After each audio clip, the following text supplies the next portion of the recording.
Le soleil se lève le matin, le soir il se couche. Le temps s'en va, et pourtant le temps est bien là. Et dans ce temps-là, il y avait entre deux bras du fleuve un village, et dans ce village il y avait une maison toute bizarre, et dans la maison une vieille dame toute vieille. Cette vieille dame, elle passait ses journées à confectionner des gâteaux, des biscuits, des friandises. Et le soir, elle aimait se laisser bercer par le spectacle du brouillard qui se levait du fleuve et qui, petit à petit, engloutissait tout le village. Il faisait froid, c'était l'hiver. Et il y avait beaucoup de neige cette année-là. Et dans le village, on voyait des petites lumières qui illuminaient la rue. Alors on savait que Noël approchait. Et la période de Noël, pour la dame toute vieille, c'est une période où elle a beaucoup de travail. Elle doit fabriquer les brioches de Noël. C'est une recette qui est très longue et il faut bien la suivre. Et la dame toute vieille, c'est la seule à connaître la recette parce qu'elle est écrite dans aucun livre de recettes. Eh bien, ce jour-là, elle a commencé à confectionner sa brioche. Elle a pris de la farine, des œufs, elle a commencé à pétrir tout ça, quand tout à coup, ça a frappé à la porte. Alors, elle y est allée avec son tablier, les manches retroussées, et puis elle avait même la spatule à la main quand elle a ouvert la porte. Et sur le seuil, il y avait la mort avec son sac. La mort lui a dit « Je viens te chercher ». La toute vieille a dit « C'est pas possible, pas maintenant, je suis en train de fabriquer les brioches de Noël ». Et on ne sait pas comment, mais la mort s'est retrouvée avec la spatule en train de goûter ce qu'il y avait au bout de la spatule. Mais la mort, elle voulait faire son travail. Alors elle s'est penchée pour prendre son sac et à ce moment-là, elle a serré les dents et il y a un raisin sec qui s'est coincé entre les dents et ça a réveillé des sensations que la mort n'avait plus connues depuis bien longtemps. Ces saveurs d'automne, le soleil d'automne. Elle n'en revenait pas.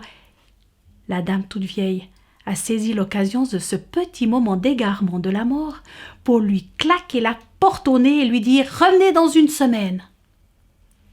La mort était furieuse. On lui avait jamais fait ce coup-là. Lui claquer la porte au nez. On lui avait déjà dit « Va-t'en !» On l'avait déjà repoussé. Mais lui claquer la porte au nez, ça jamais. Alors bon, la dame toute vieille avait dit à la mort de revenir dans une semaine. La mort, elle n'est pas comme ça. Elle aime bien surprendre les gens. Alors 3 jours plus tard, elle est revenue chez la dame toute vieille. Mais avant de frapper, elle est allée guigner à la fenêtre de la cuisine. Et elle a vu la dame toute vieille qui était devant son four. Alors elle est allée frapper à la porte. Et puis là, la dame toute vieille lui a dit « Entrez seulement, venez vous asseoir à la table de la cuisine. » La mort, elle était touchée.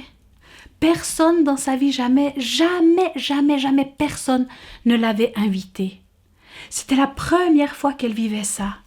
Elle en était tout émue. Alors elle est entrée, elle s'est assise à la table de la cuisine. Et là, la dame toute vieille lui a présenté des petits biscuits moelleux qu'elle avait fabriqués. Elle avait mis du glaçage dessus. Alors la mort en a pris un. Elle a goûté. C'est vrai que c'était délicieux. Alors, elle n'a pas perdu le nord, elle a pris son sac et elle a dit à la petite vieille « Voilà, maintenant que j'ai goûté, on va y aller. » Mais la dame toute vieille a dit « Mais non, vous voyez dans mon four, là, j'ai des amandes qui sont en train de griller. On ne peut pas laisser perdre tout ça. » Et puis la petite vieille, elle a d'ailleurs sorti les amandes, elle les a mis sur la table et puis elle a dit à la mort, vous savez, ces amandes, je vais en faire du nougat. Et le nougat, ces amandes, je vais les mettre dans une mousse blanche, je vais mélanger tout ça, je vais mettre dans un moule et il faut laisser sécher. Il ne faut pas avoir peur d'attendre. Il faut être patient dans la vie.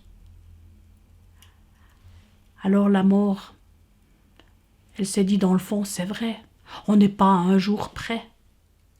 Alors elle a dit qu'elle reviendrait dans quelques jours.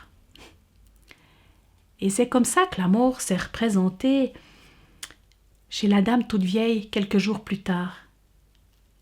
C'était la fête des enfants. La table était mise et il y avait des enfants autour. Alors quand quand la mort est arrivée, la dame toute vieille lui a dit « Ça va pas aller, vous allez faire peur aux enfants avec votre cape noire. » Elle lui a enlevé la cape noire, elle lui a mis un châle coloré sur les épaules. Alors quand elle est entrée dans la cuisine, la mort, les enfants lui ont fait de la place parce que c'était la copine de la dame toute vieille. Alors elle s'est assise parmi les enfants et il y en a même un qui lui a demandé de lui ouvrir sa mandarine.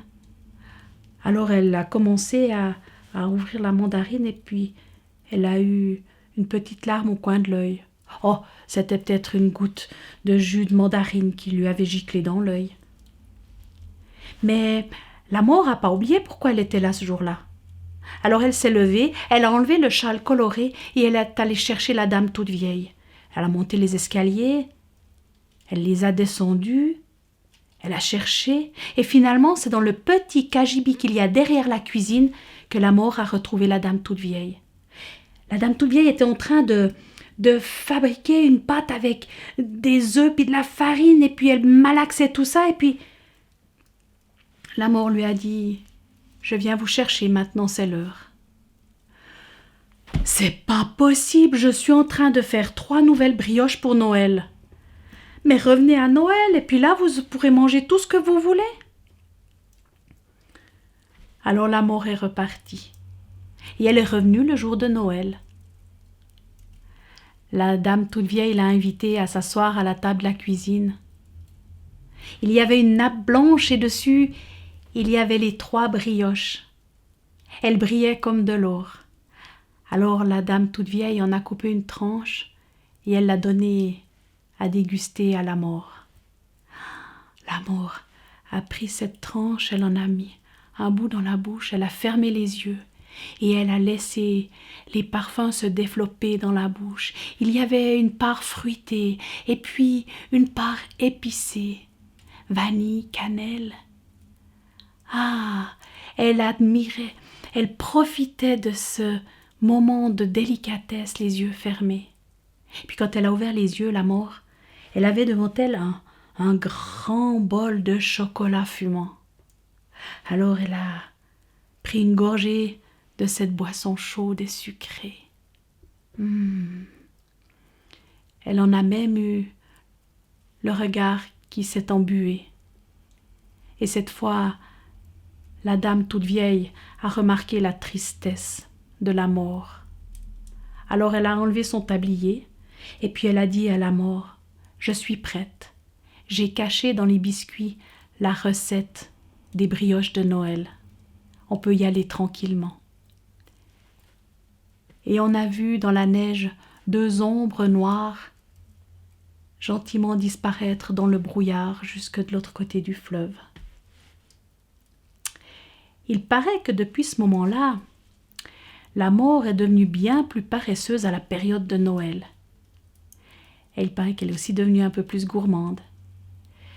Quant à la vieille dame, certains l'ont vue au mois de janvier qui courait sur les toits.